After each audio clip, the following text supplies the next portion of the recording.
Hi, ako po si Mami Leonora Kenny Calya. Uh, uh, my friends call me Mami Kenny or Kenny.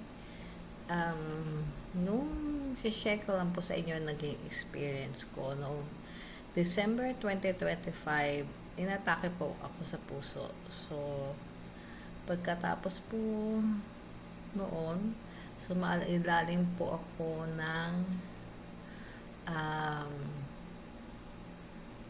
angiogram sa PGH po.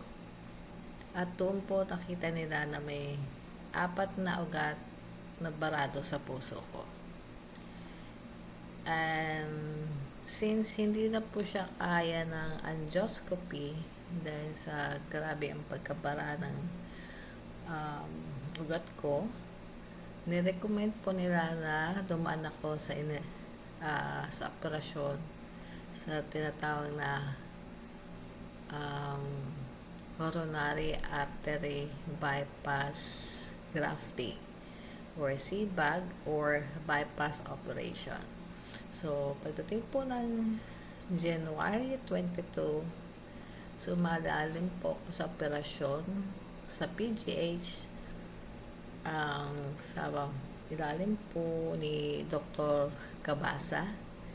At sa awa po ng Diyos ay nakaraos po ako. Ngayon po ay kasalukuyang nagpapahinga po ako sa trabaho. And sad to say, wala nga lang po bayad kasi leave of absence po ako. Sa ngayon, meron po akong share ko lang po sa inyo ang mga gamot, mga maintenance ko sa araw-araw. So, araw-araw, umiinom ako ng mga gamot na ito. At nagpapasalamat po ako sa Diyos na may mabait po akong anak na tumutulong po sa gastusin ko sa gamot. Siya po ang bumibili ng mga gamot ko buwan-buwan. At sa isang dumaan sa bypass operation na kagaya ko, akala ko noon madili lang ang dadanasin ko, pagkatapos nun okay na. Yung pala, nalaglag yung gamot ko.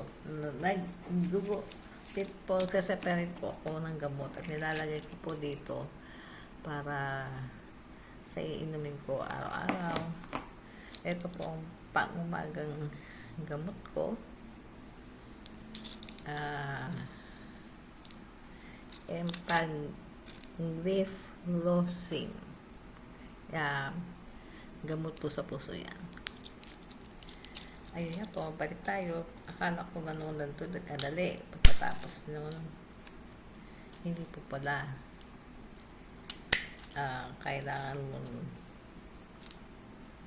hindi ka makakabalik sa mga dati mong ginagawa at hindi ka na makakakain ng mga usual na kinakain mo, especially strict sa low fat, low salt diet po tayo. So, ibig sabihin, lahat po ng kinakain natin ay walang lasa. Tama po. Wala pong asin or konti na po ang asin. Hindi po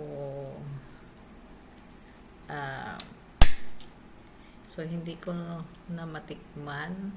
Bawal po yung processed food, street foods, yung mga Jollibee, McDo, bawal na po sa akin yun.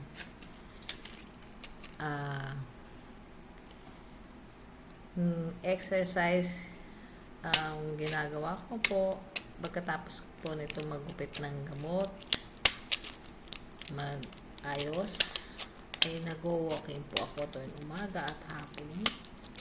At tapos po meron po akong PT tuwing Monday and Wednesday po. Kung saan magkakaroon po ako ng mga exercises na makakatulong para bumalik sa dati yung mga katawan ko. Ito po yung aking tahi. Ayan po. Patunay na ako po naoperahan sa puso.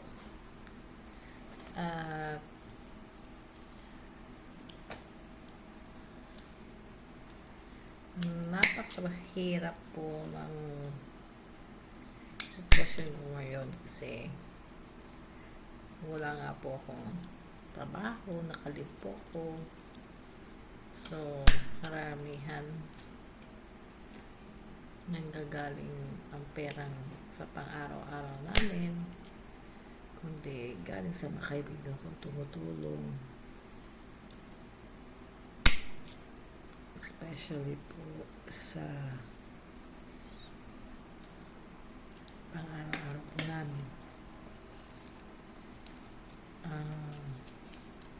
Maliban po sa walang lasa pagkain, pwede po akong kumain ng prutas, kahit anong po prutas. Maaari ko pong kainin. At hindi po rin po ako pwede sa sobrang matamis. Wala naman po akong diabetes, kaya lang nag-iingat lang po.